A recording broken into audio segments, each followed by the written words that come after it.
जरी नाव दिलं त्यांनी की पैसे घेतलेले आहेत, त्याला तात्काळ आम्ही अटक. BHMS डॉक्टर आंदोलन करताय. अध्यक्ष महोदय, 2014 मध्ये आपण कायदा तयार केला, त्यांच्यासाठी आपण कोर्स दिला, कोर्स देऊन रजिस्ट्रेशन करण्याच्या संदर्भामध्ये संधी दिली आणि अचानक अध्यक्ष महोदय त्यांना ते रजिस्ट्रेशन बंद केलं गेलं.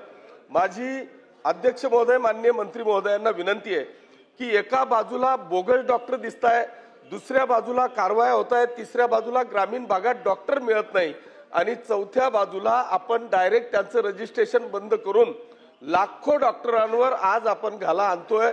माझे अध्यक्ष महोदय मंत्री महोदयांना विनंती आहे की हे जे BHMS डॉक्टरांच्या संदर्भात जे धोरण आपण आणलेलं आहे ते आपण त्याच्यावर जो स्टे दिलेला आहे तो स्टे उठवून महाराष्ट्रातल्या गोरगरिबांचा डॉक्टरांना आपण न्याय देणार आहात का, असा स्पेसिफिक प्रश्न अध्यक्ष महोदय माझा आहे.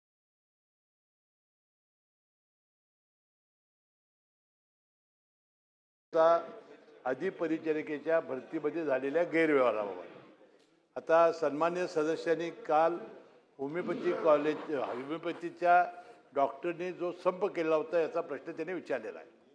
त्यांनी सांगितलं ही वस्तुस्थिती आहे. 2014 साली आपण कायदा केला.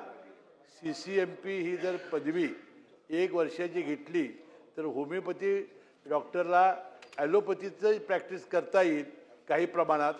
अशा प्रकारचं रजिस्ट्रेशन द्यावं असं आमचं ठरलं. परंतु ॲलोपॅथी जी संघटना आहे मार्ड वगैरे यांनी IMA वगैरे या संस्थांनी फार मोठं ऑब्जेक्शन घेतलं. मुळातच उच्च न्यायालयामध्ये ही केस चालू आहे. काल मुख्यमंत्री महोदयांनी याबद्दलची सविस्तर दोन्ही संघटनांशी वेगवेगळी चर्चा केलेली आहे आणि आता हा प्रश्न आपल्या उच्च न्यायालयाच्या एका निर्णयावर अवलंबून राहिलेला आहे. त्यामुळं आपण ॲडव्होकेट जनरलला याबाबतचं मत विचारून पुढचा निर्णय घेणार आहोत. काल त्या होमिओपॅथीच्या डॉक्टरांनी संप उठवलेला आहे. त्यांनी संप आपल्याला मुख्यमंत्री महोदय आणि उपमुख्यमंत्री महोदयाच्या विनंतीला मान दिलेला आहे. लवकरात लवकर यांचा तोडगा आपण काढू. प्रश्न क्रमांक 10